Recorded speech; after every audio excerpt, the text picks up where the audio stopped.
Hello friends, कैसे हैं आप लोग। आशा करती हूँ अच्छे होंगे और अच्छे से पढ़ाई भी कर रहे होंगे। तो यहाँ तक हम लोगों ने कल देख लिया था, यहाँ तक। इसके आगे आज हम लोग देखेंगे।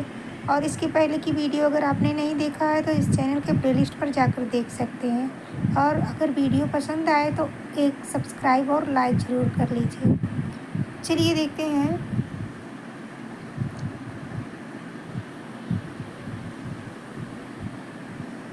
व्याकरणाध्ययन की अनिवार्यता के संदर्भ में एक और सूक्ति प्रसिद्ध है। यद्यपि बहुनाधीशे तथापि पठपुत्र व्याकरणं स्वजनः स्वजनो मा भूत सकलं शकलं सकृच्छकृत। यानी बहुत ज़्यादा नहीं पढ़ सकते तो कम से कम व्याकरण तो पढ़ो ही, अन्यथा कहीं स्वजनः यानी अपने जन की जगह स्वजनः कुत्ता जन ना बन जाए। इसी तरह सकलम यानी संपूर्ण की जगह शकलम टुकड़ा ना हो जाए। यानी कि व्याकरण इसलिए भी पढ़िए अगर बहुत ज़्यादा नहीं पढ़ना है कि वेद ग्रंथ है ये सब आपको आ जाए। व्याकरण पढ़ने से अगर इतना सब कुछ नहीं आप पढ़ पा रहे हो, इतना तो जानकारी व्याकरण की रखनी ही चाहिए कि जहाँ स्वजन बोलना है वहाँ स्वजन ना आप बोल दो, और जहाँ सकलम बोलना है वहाँ शकलम ना बोल दो। तो अगर व्याकरण का अच्छे से ज्ञान रहेगा तभी आदमी उसका उपयोग अच्छे से कर पाएगा। आगे देखते हैं। महाभाष्य के अनुसार शब्द शास्त्र व्याकरण शास्त्र के आदि प्रवक्ता ब्रह्मा है। किसके अनुसार? महाभाष्य के अनुसार। ब्रह्मा बृहस्पतये प्रोवाच बृहस्पतीन्द्राय इंद्रो भारद्वाजाय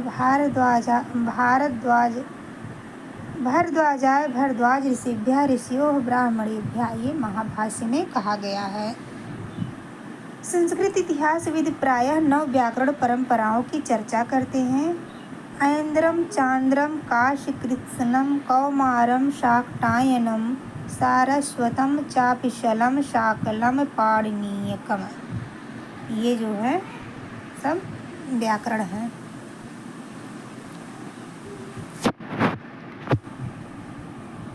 ऐन्द्र व्याकरण, चांद्र व्याकरण, काशकृत्स्न व्याकरण, कौमार व्याकरण, शाकटायन व्याकरण, सारस्वत व्याकरण, आपिशल व्याकरण, शाकल्य व्याकरण और पाणिनीय व्याकरण। अष्टाध्यायी। पाणिनीय व्याकरण का प्रतिनिधि ग्रंथ अष्टाध्यायी के रचयिता महर्षि पाणिनि हैं। अष्टाध्यायी में कुल 8 अध्याय हैं।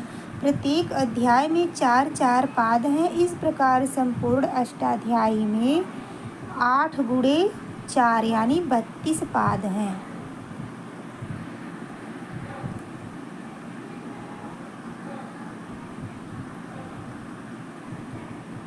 संपूर्ण पाणिनीय शब्दानुशासन को 8 अध्यायों में विभक्त होने से अष्टाध्यायी या अष्टक भी कहते हैं। ये इम्पॉर्टेंट है। अष्टाध्यायी सूत्र शैली में लिखा गया ग्रंथ है। अष्टाध्यायी का प्रथम सूत्र वृद्धिरादेश तथा अंतिम सूत्र अ है।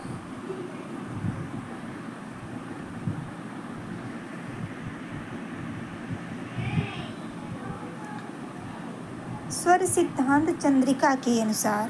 किसके अनुसार? स्वर सिद्धांत चंद्रिका के अनुसार पाणिनि ने 3995 सूत्रों की निर्णय सागर संस्करण के अनुसार 3985 तथा तारानाथ वाचस्पति के अनुसार 3965 सूत्रों की रचना की है।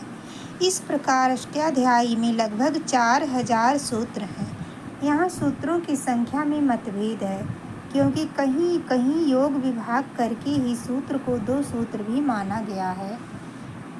पाणिनीय धातु पाठ में लगभग 2000 धातुएं परिगणित हैं। पाणिनि के सूत्रों में जो न्यूनताएं दृष्टिगोचर हुई उनकी पूर्ति हेतु कात्यायन, जिनको वररुचि भी कहा जाता है, ने लगभग 5000 वार्तिकों की रचना की। कितनी रचना? 5000 वार्तिकों की रचना। मतलब जहाँ जहाँ पाणिनि के सूत्रों में उनको कुछ कमियां नज़र आई तो उन्होंने वार्तिक के रूप में 5000 वार्तिकों की रचना की है।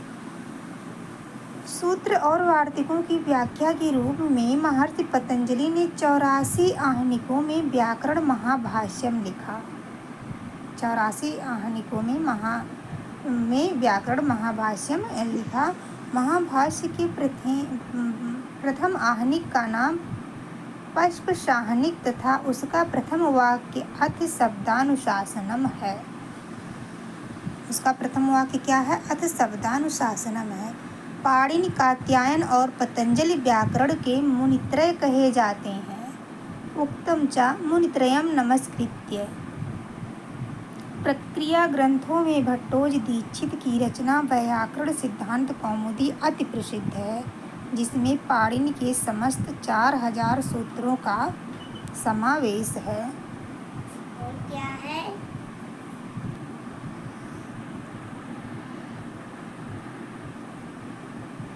भट्टोजी दीक्षित के शिष्य वरदराजाचार्य ने सार सिद्धांत कौमुदी, मध्य सिद्धांत कौमुदी एवं लघु सिद्धांत कौमुदी की रचना की। कौन? वरदराजाचार्य। क्या क्या? सार सिद्धांत कौमुदी, मध्य सिद्धांत कौमुदी एवं लघु सिद्धांत कौमुदी की रचना की। लघु सिद्धांत कौमुदी में पाणिनीय अष्टाध्यायी के लगभग 1275 सूत्रों का समावेश है। अब इसको हम लोग कल देखेंगे, सूत्र का लक्षण, नहीं तो वीडियो ज़्यादा लेंदी हो जाएगा। तो अगर वीडियो पसंद आए तो एक लाइक ज़रूर कर दिया कीजिए और चैनल को सब्सक्राइब कर लीजिए। तब तक के लिए नमः संस्कृताय।